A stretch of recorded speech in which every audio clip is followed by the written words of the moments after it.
So will you approach the Neptune Theatre and saying, you know, I'd like to, I'm a respected, talented, experienced maritime director. I would think I should run this place. That's not a bad idea. I've never thought to do that, to approach them first. See, I'm not aggressive enough, I guess.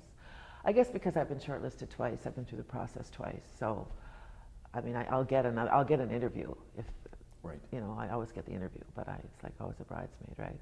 But I think my programming ideas were just, they were too afraid of them.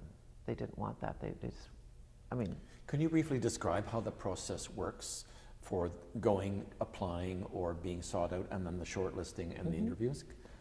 Well, the notice comes up on the PAC board or wherever, and usually it's, you send in your resume and a cover letter. They might want a vision statement, they might not. They sort through the hundreds of applications. They pick a short list of people that they're going to interview. There may be 2 steps, like they might do a pre-interview, and then if you pass through that, then you get an interview. And at some point along the line, you'll be asked to do some kind of vision statement, do a season, usually a season, which is an enormous amount of work. And then they pick through it, and then they interview you, and sometimes it's I've been through, you can have 6 people interviewing you, you can have 2 people interviewing you. Sometimes you have the general manager, who if they're going to stay, they'll be part of the team. Sometimes you'll have people from other theatre companies that they bring in to give some kind of perspective. Sometimes it's just board members who don't know anything. Like, it really varies, I would say, from theatre to theatre, who they put on the selection committee. And then, you know, it can take 6 months to go through the whole process, sometimes, at least that long, yeah. And what does it feel like to go through the process? Well, it's usually a bit of a learning curve. I went through a period after Magnetic North where I thought, I've got to get a job, a real job, fast. I can't do this creation thing anymore.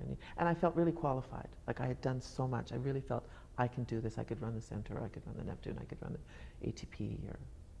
And I applied for about 5 theatres. And I was shortlisted every time. And I was interviewed every time. And I never got the job. And I don't know why. And then I got tired of it, and I thought, I'm not going through this again. This is really, because it's exhausting. Right. Especially if you go right down to the wire. Like, if you, I think one case was 3 interviews and flying across the country. And so then you go, well, maybe this really isn't. And then I started thinking, is it really what I want? I think I want to go back to being a writer and a director. And so maybe they sensed that on some level. Maybe I didn't want it badly enough. Maybe what I really want is to go back to what I was started as, and then haven't been able to really, well, I have continued to direct, but certainly as a writer, I haven't been able to, like, writing just takes so much energy and so much focus and so much time. So I don't know. I don't know what the answer is, or whether. Well, I'm going to call Neptune. I'm calling the board. Yeah, get on the board, Robert. That's a huge part of our problem, of course, is these boards. You know that. Yeah. And I think that still remains a huge part of the problem. There is an anomaly to this process, and it's called TAFL music. Right. And TAFL music is looking for a new director, so to speak. Right. And it is basically the company that is auditioning the potentials. Isn't that wonderful? And they've set up a system. They said, you know, we can't really know if this person would be a great right. musical director right. or whatever until we work. So they come in. Yeah. So in fact, they come in and they work with the orchestra on a program or 2.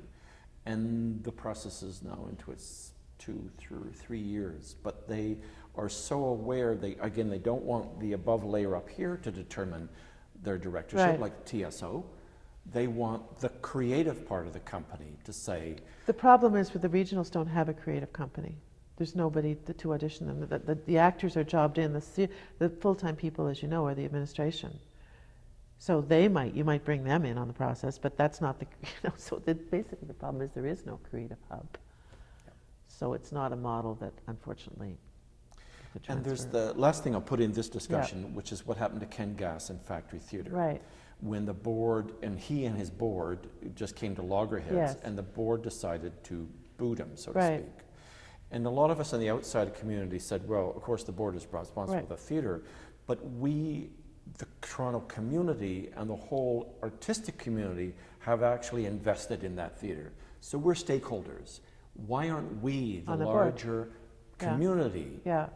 stakeholding and what Yeah. happens between Ken and the board and who's the next director. Yeah. Why are we, and the public bodies, right? Sure, yeah. And all the arts Yeah. councils, why aren't they in that process Yeah. of choosing that next artistic direction? Sure. Rather than the board, which you say could be whoever, Yeah. rather than all the artistic Yeah. stakeholders. And I'm wondering if we have to try to change the model. We do. We need to change the model. And it's a model that's legislated for nonprofits, charitable institutions. And we need to look at that. We need to look at the way, certainly sometimes you do have government people on boards, usually ex officio. But I think it's a much wider discussion than that. It's like, how do you really represent community on a board? And is it just people with money and lawyers and sponsors? And why are we giving our public money to these? Why do we give all this public money to a bunch of volunteers whose expertise is in completely different areas? It's basically that, again, an insecurity about giving money to artists, right? We couldn't give it to artists, they'll waste it. So we give it to bankers and lawyers and people who know nothing about theater to manage our public money. It's a really bizarre model. Changing it is something that I'm not going to be around to do, I don't think. I mean, it's huge. It's huge. It's a basic insecurity in the whole thing.